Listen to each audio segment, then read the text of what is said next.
আজকে তো আপনারা ভিডিওর শুরুতেই দেখে ফেলছেন আমি কি করতে যাচ্ছি, তাহলে কথা না বলে স্টার্ট করে দিই রান্না বান্না। ভুনা খিচুড়ির জন্য আমি মিষ্টি কুমড়োকে ছোট ছোট পিস করে নিচ্ছি, তার সাথে আমি আলুটাকেও লম্বা লম্বা করে কেটে নিব, আর বেশি করে পেঁয়াজ কেটে নিব। ভুনা খিচুড়ি আর ডিম ভুনাতে অনেকটা পেঁয়াজ লাগে। কিছুটা কাঁচামরিচ কেটে নিলাম। এরপর আমার সবকিছু রেডি হয়ে গেছে। এরপর আমি 3টা ডিম ফাটিয়ে নিলাম। আপনারা চাইলে বাড়িয়ে কমিয়ে নিতে পারেন।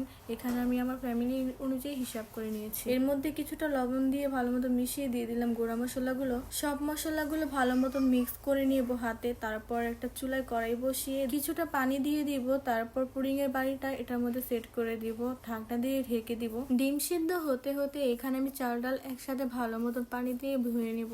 চাল ডালে অনেকটা ময়লা থাকে, তাই 2 থেকে 3 বার এটাকে ভালো মতন ধুয়ে নিতে হবে। ভুনা খিচুড়ির সাথে ভাজা পোড়া না থাকলে তো মানায় না, তাই কিছুটা বেগুন কেটে নিলাম। আর আপনাদের ভাইয়া তো ক্ষুধার জ্বালা তার ছেলেকে নিয়ে রেড ফ্লাই শুরু করে দিচ্ছে। এদিকে আমাদের ডিম থেকে মাংসটা হয়েছে কিনা তাই একটা টুথপিক দিয়ে ভালো মতো দেখে নিচ্ছি। আমি আবার কি বললাম সেটা নিয়ে মাতামাতি করবেন না কেউ। ডিমটাকে মাংসের মতো ভুনা করবো, এই জন্য ডিম মাংস বলেছি। ডিমটাকে পিস পিস করে কেটে নিলাম। এরপর এটাকে আমি সুন্দর করে ভাজবো। প্রথমে আমি খিচুড়িটাকে রান্না করব, এই জন্য আমি চুলায় বড় কড়াইটা দিয়ে দিলাম আর পরিমাণ মতন তেল দিয়ে নিলাম। আমার হাতে খিচুড়ি আপনার ভাইয়া অনেক পছন্দ করে, তবে এখানে আমার অনেক সবজি মিসিং ছিল, তবে আরো স্পেশাল ভাবে রান্না করে আপনাদের সাথে ভিডিও শেয়ার করব। রান্না বান্নার ঘোরাফেরা এগুলো আমার শখ, আর এই শখগুলো আমি সবসময় পূরণ করতে চাই। যাই হোক, পেঁয়াজটা ভাজা হয়ে গেলে তেজপাতা, দারচিনি আর কিছুটা আদা রসুন দিয়ে ভালো মতো ভেজে নিব, আর কষিয়ে নেওয়ার জন্য কিছুটা পানি দিয়ে দিব।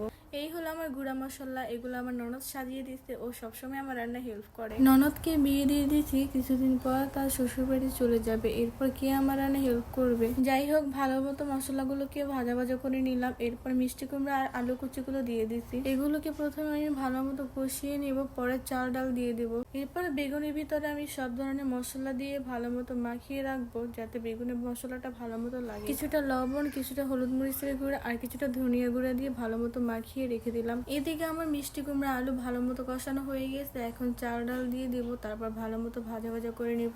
ভালো মতো ভাজা ভাজা হয়ে গেলে দিয়ে দিব পরিমাণ মতন পানি। যখন বলক হয়ে যাবে তখন আমি ঢাকনা দিয়ে ঢেকে রাখবো। আমাদের রান্নাঘরে জানলা দিয়ে অনেক ভালো ভিউ দেখা যায়, দেখুন কতটা সুন্দর ভিউটা। এখন আমি ডিম ভুনা করব খিচুড়িটা হতে হতে। প্রথমে ডিমটাকে একটু হালকা করে ভেজে নিতে হবে। এদিকে আমি খিচুড়িতে কাঁচামরিচ দিইনি, তাই এখনই কাঁচামরিচ গুলো আমি উপর থেকে দিয়ে দিলাম। তারপর এই ডিম ভাজা তেলের মধ্যে আমি ডিমটাকে ভুনা করব। পেঁয়াজ আদা রসুন ভাজা ভাজা হয়ে গেলে দিয়ে দিলাম খানিকটা পানি আর একটু লবণ, হলুদের গুঁড়া, মরিচের গুঁড়া, ধনিয়া গুঁড়া।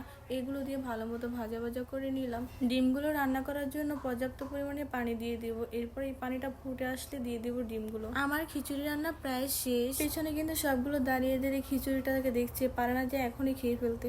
আর আমি তো সাদা জামা পরে আসছি রান্না বান্না করতে, যদি একটু মশলা লেগে যায় তাহলে কিন্তু এটা বাদ। যাই হোক, এখানে আমাদের ডিমগুলো তো ফুলে ফুলে টুম্বুস হয়ে গেছে, দেখুন কতটা সুন্দর লাগছে দেখতে। এখন জিরাগুলো দিয়ে ভালো মতো পরিবেশন করে নিব। এবার বেগুন ভাজার পালা। বেগুনটা ভাজা ভাজা হয়ে গেলে আমার রান্না শেষ।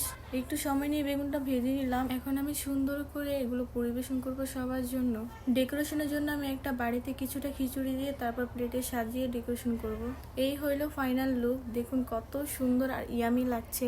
আপনারা অবশ্য বাসায় তৈরি করে খাবেন, না পারলে আমাকে বলবেন, আমি আপনাকে রান্না করে খাওয়াবো। আজকের ভিডিও এখানেই শেষ। দেখা হবে নেক্সট ব্লগে। আল্লাহ হাফেজ।